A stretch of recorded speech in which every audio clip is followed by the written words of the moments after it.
It started under a broken fence, where the soil stayed cold. A young sapling leaned the wrong way. Not by choice. The shade pulled it down, day after day. Its thin leaves shook, unsure. Light was somewhere above. But the sapling only knew shadow. The sapling did not have a name. It did not need one. It had one job: to hold on. The fence above it was old. Boards bent. Nails rusted. A weed-choked top hung like a ceiling. It blocked the best part of the sky. Each morning, a pale stripe of light slid across the ground, then vanished. The sapling leaned toward it anyway. Its stem grew soft on one side, hard on the other. It tilted, not graceful, not proud, just trying. The soil around it was tight. Roots met stones and old glass. They turned. They searched. They kept going. Rain came late that year. When it did, the water ran off the top and fell in one heavy line. It hit the sapling like a slap. The leaves folded. The stem bent low. It did not break. Days passed. The shade stayed. The sapling's small reach looked almost foolish in the dark. Still, it kept turning, inch by inch, toward whatever light it could find.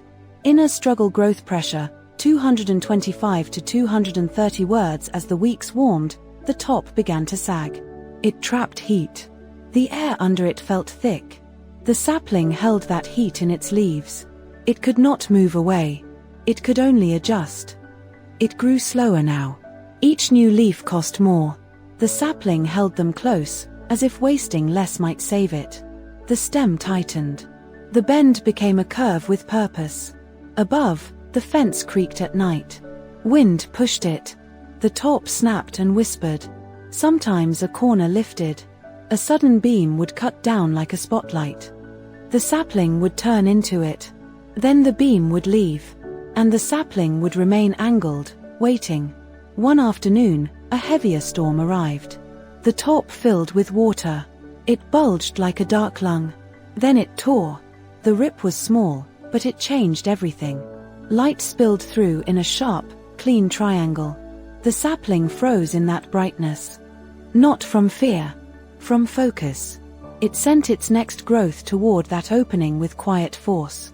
The shaded side thickened to support the stretch. Roots pushed deeper where the soil stayed cool. Stones pressed back. The roots did not argue. They simply found space. Summer came hard. The broken fence dried and cracked. The top kept tearing, little by little, each storm widening the hole. The sapling did not rush. It followed the light the way water follows a slope. Slow. Certain. One morning, the sun rose higher than usual.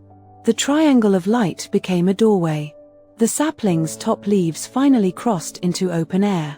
They caught full warmth for the first time. They did not flutter. They steadied. The stem straightened a little. Not perfectly. It kept a bend like a memory. But it stood taller than the shade expected. Underneath, the roots held firm. They had grown around sharp things. They had learned the ground's limits. When wind came, the sapling swayed. When heat came, it held. The fence still stood above it. But it no longer felt like a ceiling. By autumn, the sapling was still small. Yet it had a shape that made sense. It did not waste strength fighting the top.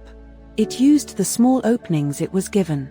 It grew toward what was good, even when that good was brief. The bend in its trunk stayed. Not as damage. As direction.